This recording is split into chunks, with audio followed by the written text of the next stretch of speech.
This segment is brought to you by UJ Alumni in partnership with Investec, Sanlam, PPS, Renault and Fujitsu. Good afternoon, ladies and gentlemen. Welcome back into it. It is the Ego Trip right here on UJfm 95.4. If you're just joining us, well, you're in good timing. Actually, you know when they say your ancestors have good footing, this was one of those situations, because today you're actually going to be in the presence of a man who's done so well locally and internationally. And you know what? I feel like a celebrity right now, not because of him, but because of the scenario. I feel like Hollywood is all looking at me right now. Ladies and gentlemen, to introduce to you, this is a segment that we always have every Friday, hosted by, in association with UJ Alumni, where we bring back all the UJ alumni who've done exceedingly well, who are part of the university and gone out to do greater things within the world. And you're probably wondering, what does it mean to be a part of the UJ Alumni? I do have Victor standing by, who is from UJ Alumni. Vic, how are you doing, man? I'm right yourself, my man. I'm good, thank you. Chilling. Back again. Simply said, what does it mean to be a UJ Alumni? Well, it just means, you know what, you just graduated UJ, and now you're alumni. You can continue a relationship with UJ moving forward in your own career. You can always come back, register with us, and we can still give you benefits moving forward. And does that only apply to those who've left? What about those who are still currently... Hey, we even coined a new term called pre-alumni. Yeah. And, we can even incorporate them in all those benefits that we also provide. That's fantastic stuff. Knowing that you guys do this all the time, we're going to take a quick ad break. And when we come back, I'm introducing you to who I have in the studio. He goes by the name of Kahn. I'm not going to say everything. I'm just going to think about it. Parlotone. If you don't know him now, share my skis. Call your parents. You need to repay your school fees. Ladies and gentlemen, let me be the one to actually welcome to the studio a man, as I said, who has done exceptionally well in the world of music, but not just music alone, who has toured the world, who has started from just being a songwriter to being a singer, from being a singer, and I believe that he also has the talent of actually playing the guitar only at the age of 17. From there, he went on to actually bring in a band, and they became the Parlotones. Kahn, welcome to the studios. Great to be here. How you doing? Well, I got my health. That's all you need, right? Yep, yeah. The rest will sort itself out. Possibly on a mic also, not just, the mic. Because, without the microphone, are you really still the Kahn that we know? I've done many a show without a microphone, so yes. Thank you so much. I'd like to bring in one of my UJ alumni colleagues. You want to join us in this one? Oh, yes, I'm joining you in this one. You feel like you want to go on holiday and just, Just relax. Just relax, but right? I love to work. No, for sure. Allow us to get into the interview. Oh, yeah. Let's do this. All right, awesome. Just to firstly find out, before you even got to UJ, we want to find out who is Kahn. Papers write stories. There were videos that come out, they say this is your life, but why can we not just ask it from you in person? Who is Kahn? Oh, wow. That's is that a long question, short question? It depends on your life. How long well, has it been? at who I am at the moment, I'm the singer-songwriter for the Parlotones. Yeah. I also have a solo project on the go. And, I'm a South African, a proud South African. Yes. I live in Joburg. And some exciting news is I'm about to have my first child. Wow, congratulations. You worked very hard for that, I can believe. Congratulations. And as a kid, when you were a child, did you ever perceive yourself just coming into the stage of your life where you become this person, like as a child?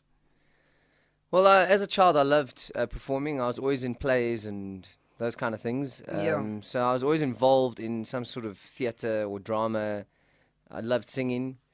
I don't think when you're that age, you are ambitious about a future career, you might sort of fantasize about being a superstar of some sort, but certainly wasn't the driving factor. I think I just enjoyed, the arts, and I enjoyed performing and singing.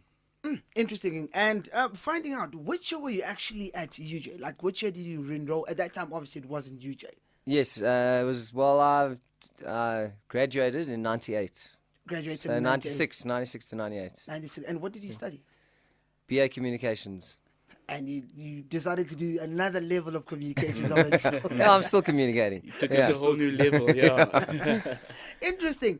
Ladies and gentlemen, if you're just joining us in studio, we're joined by someone who is extraordinary. He goes by the name of Kahn Morbee, and he is someone who we believe as South Africans, we're proud to say he is an alumni, not just a South African, as UJ. I mean, you part and parcel of product from being here.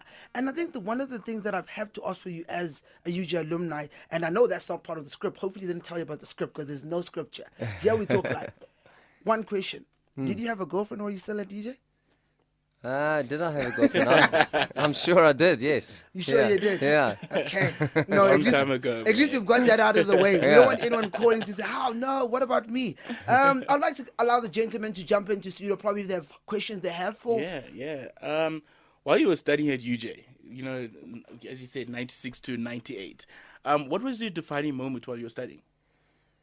My defining moment. Yeah, something that actually, wanted you to reevaluate what you're thinking about the future. I mean, you did say you studied communications and now Yeah. you're a huge person in the music industry. So what made you want to change that? Well, I'll be honest with you. I didn't even know what I wanted to study before coming to university. People would come around to school and kind of give you a brief on What the you can various study. career options. I didn't even know you could do music as a degree back then. Otherwise, I would have done it. I had no clue. I was like, I really just want to play guitar and sing bits. And then there was actually just a friend of mine who was also going to Rao, and I was like, what are you going to do? And You don't know. she said, I'm doing this thing called communications. I'm like, okay, what is that? It's like, it's like advertising and marketing. And I'm like, that sounds way more fun than accounting. Yeah. So that's why I studied that, just because it seemed more interesting than the rest of the academia that was kind of on offer. And then I just kind of stuck it out. I didn't really know at that age what it is I wanted to do with my life. I wanted to travel. I wanted to be in a band. Basically follow your passion, right? Music. Pretty much, yeah. So, and I think it's, I'd love to have said at the age of 17 when you start enrolling that I know exactly what it is, what the path for my life was. I didn't.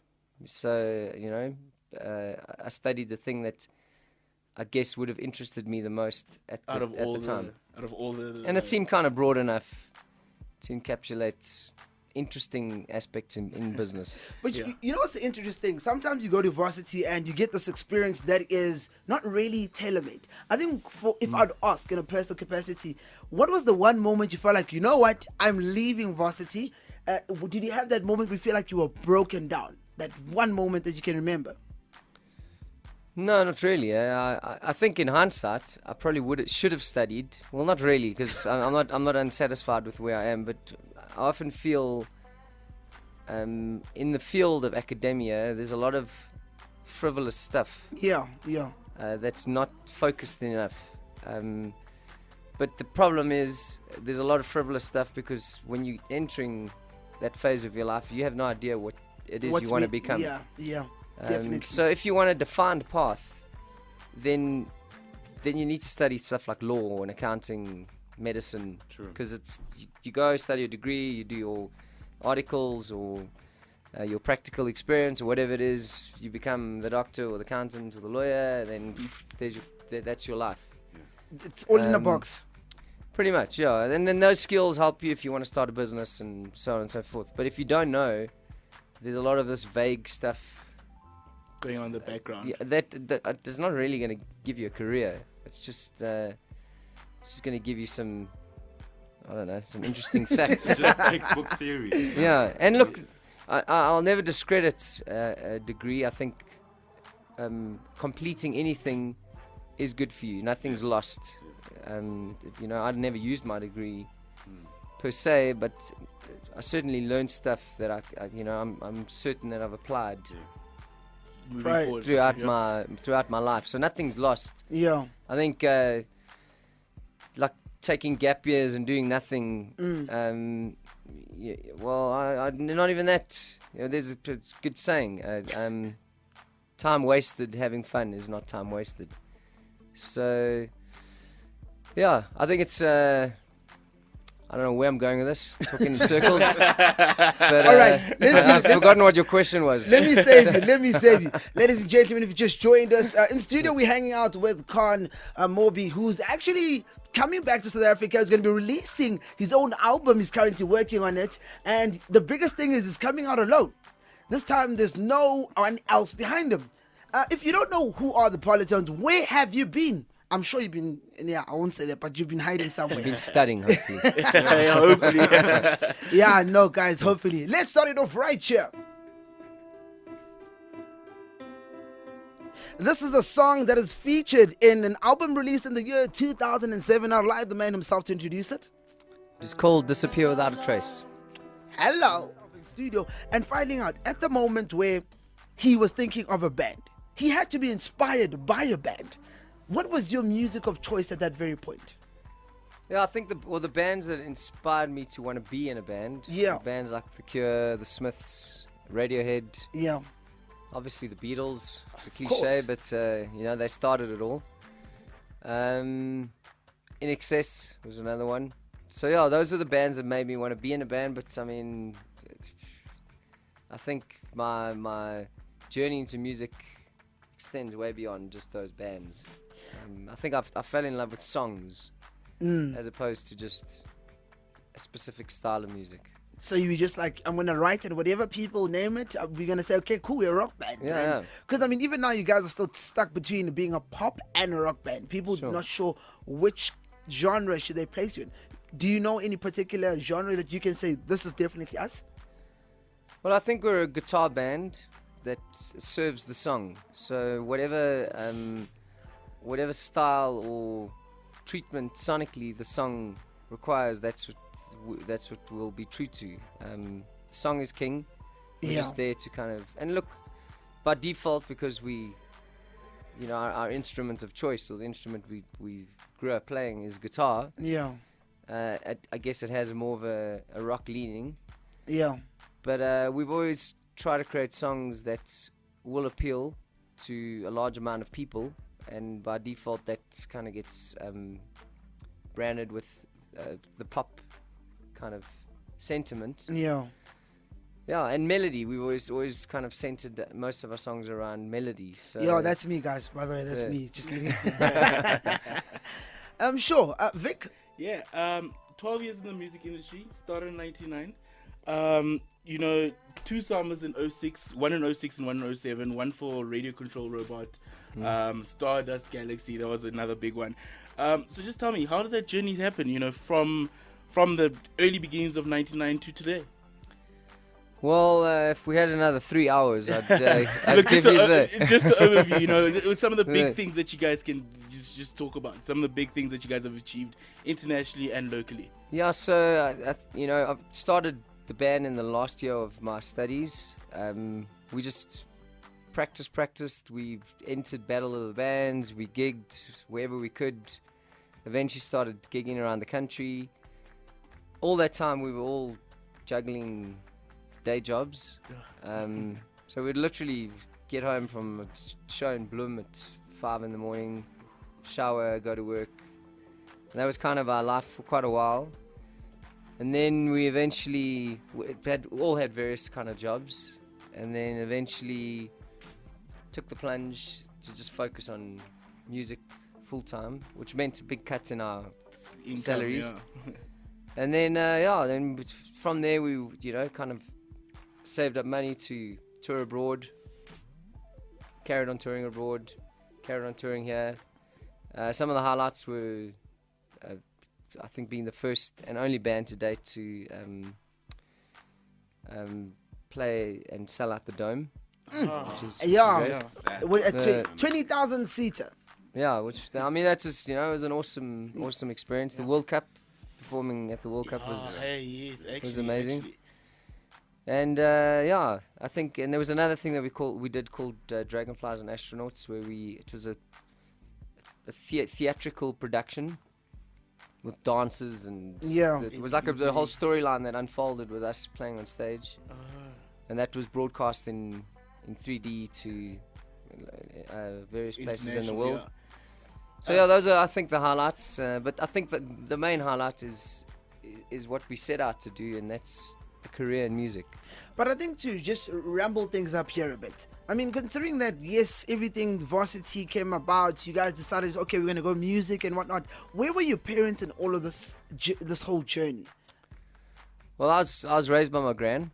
Okay. So I don't know where my parents were, but long story. That's another 3-hour story. But so my gran was always there. Yeah. I think my gran and all the parents of the other band members kind of thought this band thing was just a passing phase. You know, like, yeah, they'll outgrow it. You know, hopefully they'll get like a real job and will focus on their real job. Yeah. And we did. We all had real jobs as well, because no one then and even now thinks music is really feasible. You know, it's a pipe dream. So, you know, it's a very stressful time for our students now because of exam time. And is there anything that you would like to say to them just to keep them motivated? Not just for the exams, but for life in general. Well, I think with anything that results in an accomplishment, there's going to be a little bit of pain, and there's going to be a lot of sacrifice.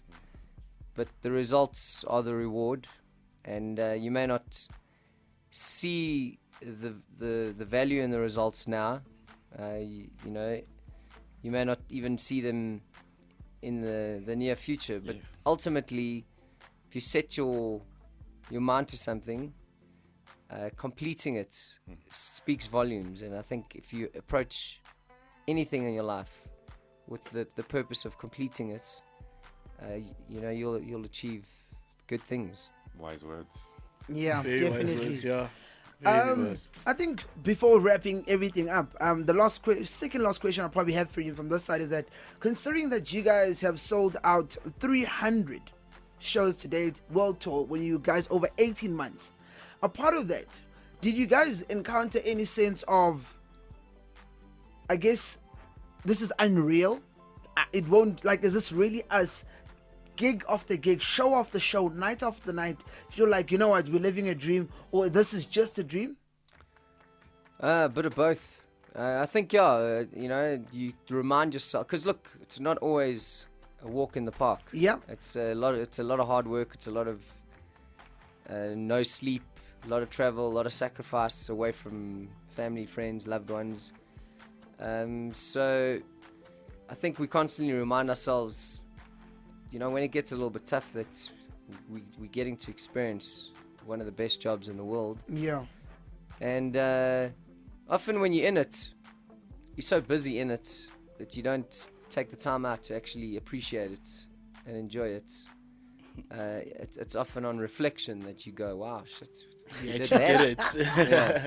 did it. Just before we wrap up, please tell us about Giant Mistake. Like, I know the UJ students would like to find out about. I mean, number one, Sunday Times wine list at the top. So tell us, what was the thought process behind making Giant Mistake? Well, we kind of... So let me tell you how the wine thing happened. We did an interview with Property Magazine, and they asked what your dream property would be. And I said to own a little boutique wine estate in the Cape. And then a guy that was very involved in wine contacted us and said he'd read the article. I thought he was going to say, I've got a wine farm for you. It was going to be much That would be easier. better, yeah. But he said, let's make a wine together. And we kind of thought it would be a good idea to attach song titles to the wine. And we thought the idea of Giant Mistake had so much kind of substance and behind that. yeah. So Wow. Wow. So, and it's kind of tongue in cheek. Yeah, The of whole- course. And if anybody wants to follow you guys, social media, anywhere, details? If you want to follow me, it's just Kahn Morbee, or Facebook, Much Love Kahn. The band is The Parlotones. Yeah. We were banned there. We were banned there. That was a duet. I think the final thing I'd ask in relevance that, you know, it's June 16 coming up on Tuesday, and knowing that obviously there's a lot of controversy within our country. There's a lot of politics. There's a lot of people are unsettled. We are unsettled ourselves. I was moving to Australia just last week, and I decided not to. But I mean, the biggest thing is that if you had a moment to just be like a president within the community and say, look, we're making you president for the day. Opening speech, what would you say to inspire and revive the nation? If I was the president right now for a day, I'd resign. You know what? I didn't expect that. No, we didn't. Really? Yeah, really. I told you he's a comedian. I got it out of him, guys. You see. No, like seriously. No, well, look, I think there's a sense of authority that comes with the government when actually they're there to serve the people, and I think that the people aren't aware that they actually have the power. Exactly. They need to dictate how we want this country run, and not be dictated to. Yeah. And also not. I think we get so used to stuff going wrong that we become so desensitized to it. We just go, okay, well, that's another problem, or we shouldn't accept it. But if I was president, I would accept my role as a servant to the public, and not someone that is actually in power. Yeah, in power, and I'm your boss, and I'm gonna leech off you. That's not the ethos that I think it should be. Yeah, no, that's brilliant. Fantastic stuff. Can I take a moment to say thank you very much for taking time to join us here? It's a proud honor for myself. I'm gonna go and show my grand. She's like, "Who's this? It's how you don't know, Makoko." Big stuff. I mean, big stuff coming. We can't wait for your album that's coming out. I believe it's called Titled Assault. Yes, that is out actually. It's already out? Yes, out. Oh, fantastic stuff. Yeah. I'll actually have a listen to it and try get my listeners to also listen to it. Please do. Supporting local music from the guys. Yeah, we would just like to say thank you to Kahn. One of our illustrious alumni is in. Also, guys, just keep it tuned every Friday. Just ears open. More illustrious alumni coming into the future. Follow us on our Twitter and our Instagram and our Facebook at UJ Alumni, and on Facebook it's just UJ Alumni. Is that it? That's it. All right. Fantastic. By the way, I had a person tweet me saying, please ask Kahn to sign an autograph and just sing me a line of happy birthday. That's all they ask. Is that okay? Happy birthday to you. What's her name? Her name is Lindy. Lindy. Let's not forget it's UJ's birthday as well. We right. 10 years. Hippie parade. I love you, Kahn. You're gonna be an MC at my wedding because you're just to the point. We'll eat quicker. Ladies and gentlemen, wrapping it up. Thank you so much for joining us for this segment. It was proudly brought to you by. This segment was brought to you by UJ Alumni in partnership with Investec, Sanlam, PPS, Renault, and Fujitsu.